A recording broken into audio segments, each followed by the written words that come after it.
கூட்டம் சந்திலேருந்து வருவாங்க, அங்கேருந்து வருவாங்க, இங்கேருந்து வருவாங்க, எங்கேருந்து வேணால் வருவாங்கங்க. வர கூட்டத்தை நீங்கள் ஒண்டி தான் உச்சக்கட்ட நடிகர், நீங்கள் ஒண்டி தான் அரசியல்வாதி மாதிரி கிடையாது. உங்களுக்கு விட நீங்களே சொல்கிறீங்க ஹெலிகாப்டர் பார்த்து கும்பிட்டவங்கலாம் காலம்லாம் இருக்குன்ற மாதிரி.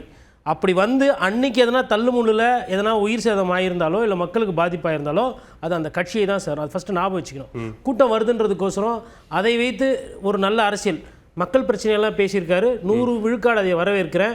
முதல்வரோட நீங்கள் வந்து வெளிநாட்டில் முதலீடு பண்ண போனீங்களா இல்லை முதலீட்டு பண்ண போனீங்களான்லாம் கேள்வி கேட்குறாரு. சாலை போக்குவரத்து பற்றி பேசுகிறாரு. பிரிட்ஜு வேலையாக நடக்கலை, ரயில்வே.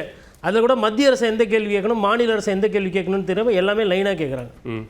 அதே மாதிரி இப்போது வீக்கெண்ட் அரசியல் பற்றி இப்போ வரோம். நம்ம குற்றச்சாட்டில் அதுவும் வருது. சனிக்கிழமை அப்படின்னா எனக்கு அது புரியல. அரசியல் என்பது 24 மணி நேரமும் மக்கள் சிந்தனைக்கு தொடர்புடையது. மக்களுக்கு பிரச்சனை எல்லா நாளும் இருக்கும், எல்லா நாளும் ஒரு அரசியல் தலைவர் சந்திப்பாங்க. இந்த மாதிரி சனிக்கிழமை இதுவரையில் திட்டவணை அட்டவணை போட்டு யாரும் சந்தித்ததில்லை. நான் என்ன சொல்கிறேன்னா, நாளைக்கு ஒரு சனிக்கிழமை ஏதோ ஒரு பெரிய ஒரு திருவிழா நடக்குது ஒரு ஊரில், அப்போ உங்கள் டேட்டு கிளாஷ் ஆகுது, இல்லை மழை பெய்யுது, அப்போ அந்த சனிக்கிழமை போச்சா?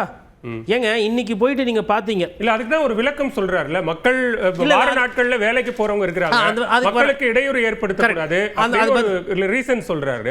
அந்த விளக்கம் அவங்களுக்கு தெரியாத அரசியல் நம்ம சொல்லுவோம்.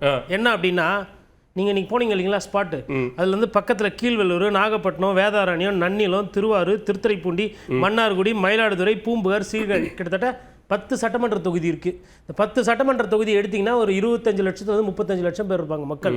இப்போ 1 பாயிண்ட் 2 பாயிண்ட் நீங்கள் போகும்போது என்ன ஆகுனா எல்லா கூட்டமும் அங்கே வரும். பொதுவாக ஒரு அரசியல் தலைவர் என்ன பண்ணுவாங்கன்னா, நீங்கள் வந்து என்ன விட அண்ணன் ஷாம் அவர்களுக்கு நல்லா தெரியும் அந்த டெல்டா பற்றி. ஒரு நாள் திருவாரூருக்கும் நாகப்பட்டினத்துக்கும் அது போதுமான்னு கேட்க சொல்லுங்கள்.